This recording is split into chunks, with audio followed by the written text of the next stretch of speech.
India versus Namibia T20 world cup match. One sided कर दिया India ने match और एक्स्ट्राऑर्डिनरी किस्म की बैटिंग हुई इंडिया की तरफ से और जो पिच थी वो बहुत ही जबरदस्त बैटिंग पिच लग रही थी। ईशान किशन एक बार फिर से बैक इन द फॉर्म। और अगर हम लोग बात करें इस बंदे की, जब से T20 में आया है छक्के चौकों से बात करता हुआ दिखाई देते हैं। आज की परफॉर्मेंस की भी बात की जाए, उनकी यंग टीम है, उसके बाद वो इतना जबरदस्त क्रिकेट खेली, उनकी क्रिकेट तो बहुत ऊपर चली गई है। और मैं शुरू से एक बात कह रहा हूं कि उन्होंने जो अपनी क्रिकेट में जो इन्वेस्टमेंट की है ना, फाइनेंशियल के छक्के और जो धोया उसने। लेकिन वो आज ये हुआ है कि जो जख्म थे हमारे, उसके ऊपर आज नमक छिड़कने वाला काम हुआ है और ऐसे लगी कि हरी मिर्चें और लाल मिर्चें। इंडिया आज भी जीत गया है और फिर जब इंडिया जीतता है तो थोड़ा दिल भी जलता है।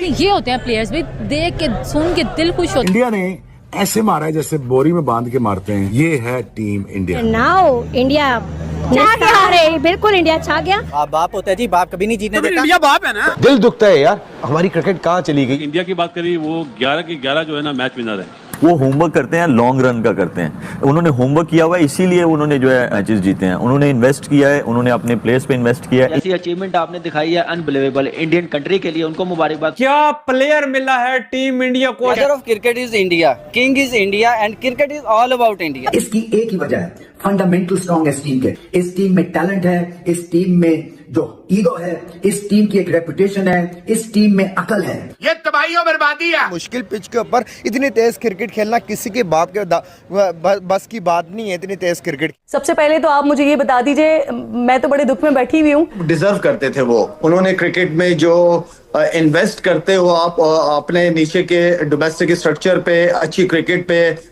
क्रिकेट एकेडमीज में, तो जाहिर बात है उसका रिजल्ट आपके सामने आता है। आज मान लो पाकिस्तानियों के बाप है इंडिया, पाकिस्तान का बाप है भाई। इंडिया को कोई भी बीट नहीं कर सकता। क्या खेले हैं वो, ऐसा लग रहा था कि मतलब शानदार क्रिकेट देखने को मिली।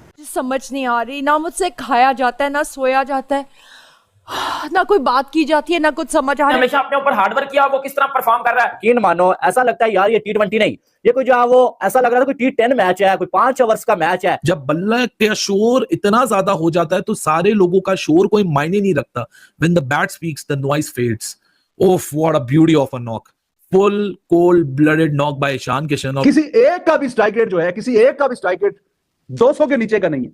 ये कौन से जमाने की क्रिकेट चल रही है भाई, ये कौन ऐसे खेलता है यार। 200 के ऊपर का स्ट्राइक रेट सबका। मैं हैरान हूं, हालांकि ये सारे लड़के बहुत फिट हैं और बड़े। आप देखो ना, अब देखो अपना यंग टैलेंट और आप उनका यंग टैलेंट देखो।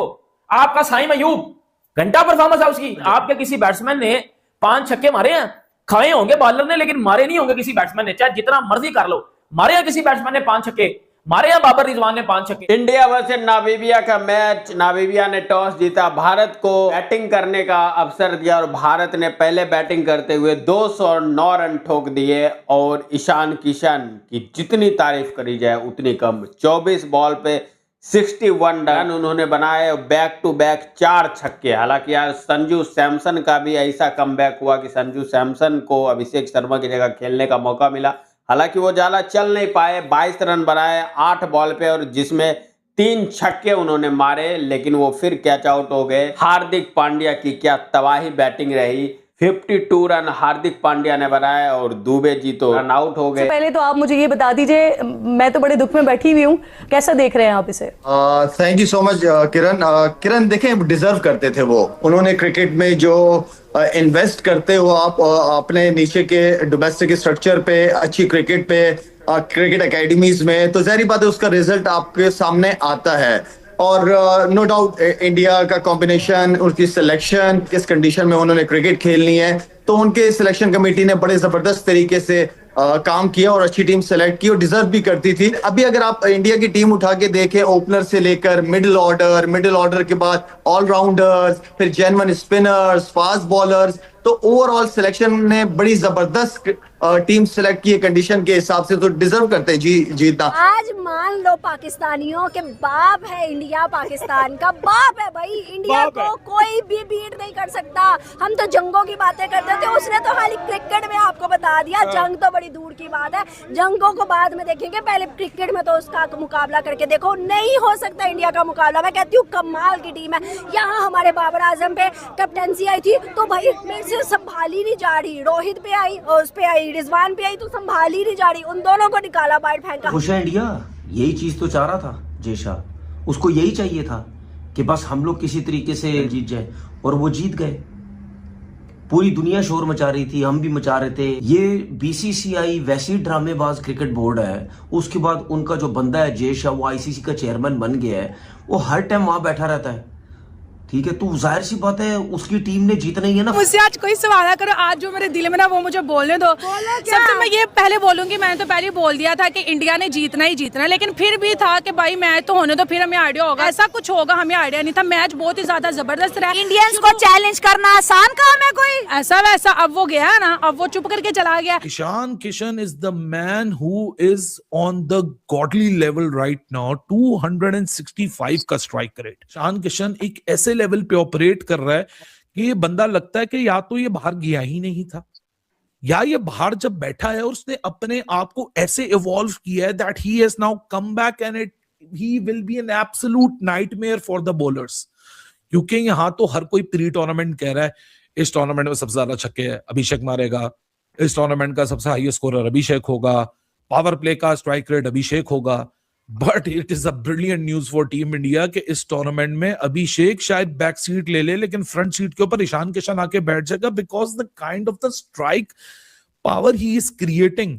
और ये कोई लपे नहीं है, ये कोई तुक्का नहीं है, जिस तरीके से वो क्लीन हिटिंग कर रहा है, he is picking his region. Outside the off stump 2 गेंदें उसको ऐसी पड़ी हैं जहां मुझे लगा कि आउटसाइड द ऑफ स्टंप थोड़ा फीका पड़ा, लेकिन मिडल और लेग के लाइन के ऊपर तो भाई बॉलर्स को यहां तो पिन पॉइंट एक्यूरेसी के साथ इसको बॉलिंग करनी पड़ेगी। क्योंकि अगर विकेट के अंदर कोई जूस मौजूद नहीं है, नई बॉल आपने देखा होगा थोड़ा बहुत मूव हुई है, थोड़ा बहुत swing in the air offer था, लेकिन ईशान किशन तो भाई साहब बैकफुट पे गया ही नहीं है इवन फॉर अ मोमेंट। होता है ना कि 1-2 बॉलें बंदा ले लेता है, देखता है, एब्जॉर्ब करता है, मतलब आप लेकिन India is playing at home. India is the team जो घर पे डिफेंड करेगी टाइटल, और इंडिया में तो ऐसी विकेटें होनी है, ये कोई अचंबा नहीं है, ये कोई ऐसी चीज नहीं है जी आईसीसी मदद कर रहा है और ये कर रहा है। क्योंकि अगर आप आईपीएल देखते हो, आप T20 क्रिकेट इंडिया में फॉलो करते हो, तो इसी किस्म की विकेट्स मिलती हैं, इसमें कोई दो राय नहीं होती। So phenomenal kind of cricket that India is playing right now. और अच्छी चीज है, इंडिया को अगर कोई 2 टीमें मुकाबला देती हुई दिख रही हैं, वो एक साउथ अफ्रीका है और टू एन एक्सटेंड ऑस्ट्रेलिया। लेकिन ऑस्ट्रेलिया ने जिस तरह पाकिस्तान के खिलाफ खेला है, अब काफी लोग ऑस्ट्रेलिया को लेकर डाइसी हो गए।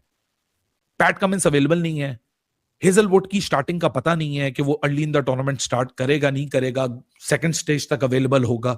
लेकिन all in all south Africa is indeed a team जो रायन रिकल्टन और ट्रिस्टियन स्टब्स को लाके बड़े तगड़े हो गए। यहाँ की क्रिकेट को हम अपने बोर्ड को उस जगह पे लेकर आए हुए हैं कि जहाँ पर आप शायद हमारे ही नहीं, इंडिया के आगे किसी क्रिकेट बोर्ड की भी कोई हैसियत दिखाई नहीं देती। हम अपनी बात क्यों करें, आप ये सिर्फ कहने की बातें।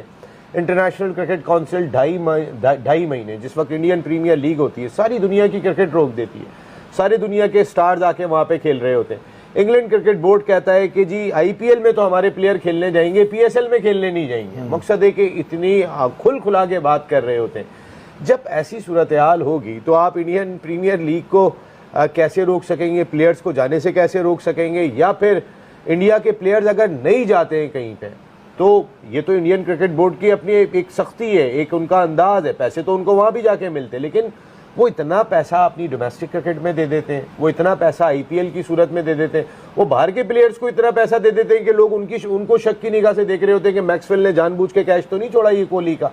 तो यहाँ तो शक व शुबात ये पाए जा रहे होते हैं कि यानी कि ग्राउंड फिक्सिंग, पिच फिक्सिंग और उसके बाद फिक्सिंग भी लगती है मुझे तो। वो अब तो खैर वो जो जब से आपने बोला था रोहित जो भी कॉइन उछालते सारे हार ही तो रहे, अब कौन सी फिक्सिंग दिखाई दे रही है, लेकिन जीत रहे हो तो समझ में आए। 476 डेज हो गए, लेकिन वो पहले कॉइन जब उछालते थे वो उस बॉक्स में नहीं गिरता था, आगे चला जाता था। मैच रेफरी उठाते थे जी India you won the toss, मकसद है वो पहले किसी को भी नजर नहीं आता था। लेकिन तो अब आपका ये कहने का मकसद है कि इजारादारी इस तरह खत्म नहीं हो सकती, सवाल ही पैदा नहीं होता, इस तरीके से खत्म नहीं हो सकती। और अगर कोई ये सोच रहा है मॉडर्न डे क्रिकेट के अंदर कि आप बेहतर अंदाज से अपनी हिकमत अमली को तरतीब दें कि जहां पर आप अपनी रिस्पेक्ट के साथ अपनी रिस्पेक्ट को बना सकें आईसीसी। देखो भाई जो भी हो, लेकिन नामीबिया की भी तारीफ करनी पड़ेगी। वेरी वेल प्लेड नामीबिया, मतलब बहुत ही अच्छा गेम नामीबिया ने खेला। जिस तरीके से भारत की विकेट गया ना, अक्षर पटेल 0 पे आउट, उसके बाद रिंकू सिंह 0 रन बना के आउट, 6 बॉल खेले 1 भी रन बना नहीं पाए, छक्का मारने के चक्कर में आउट हो गए। लगातार एक के बाद एक 4-5 विकेट नामीबिया ने लिया। और जिस तरीके से उसकी फील्डिंग थी ना, उस तरीके से भारत की, हालांकि फील्डिंग में कमजोरी हमेशा से रही है, बाकी बॉलिंग और बैटिंग तो लाजवाब है ही, लेकिन बैटिंग भी आज कोलैप्स करती हुई नजर आई। लेकिन अगला मैच पाकिस्तान के साथ है, लेकिन पाकिस्तान जो भारत को चैंपियन ट्रॉफी में बोल रहा था कि भारत को एक ही वेन्यू पे खिलाया जा रहा है, वही सेम सिचुएशन पाकिस्तान के पास है। लेकिन वो अब नहीं बोल रहा है कि हमें एक ही वेन्यू पे क्यों खिलाया जा रहा है, अभी तो उसको एडवांटेज मिला है ना, सारा का सारा टीम वहीं पे आके कोलंबो में खेल रहा है और भारत भी जाएगा। उससे 15 तारीख को भारत पाकिस्तान का मैच है। अब ये पाकिस्तानी खुश हो रहे हैं कि हम तो जीत जाएंगे, हम तो जीत जाएंगे। बेटा खाली पुलाव पकानी है, अच्छी बात है, पका लो, थोड़ी देर की खुशी है। बाकी 15 तारीख को जैसे सपने में सोते हैं और सपना में तुम लोग देखोगे कि भारत को हरा दिए, फिर जैसे सुबह होगी अल्लाह तौबा मचाए रखोगे, मंडी लगा के बैठ जाओगे। बाकी भारत की इस परफॉर्मेंस पर आपकी क्या प्रतिक्रिया नीचे कमेंट अवश्य कीजिएगा। चलिए मिलते हैं आपसे अगली वीडियो।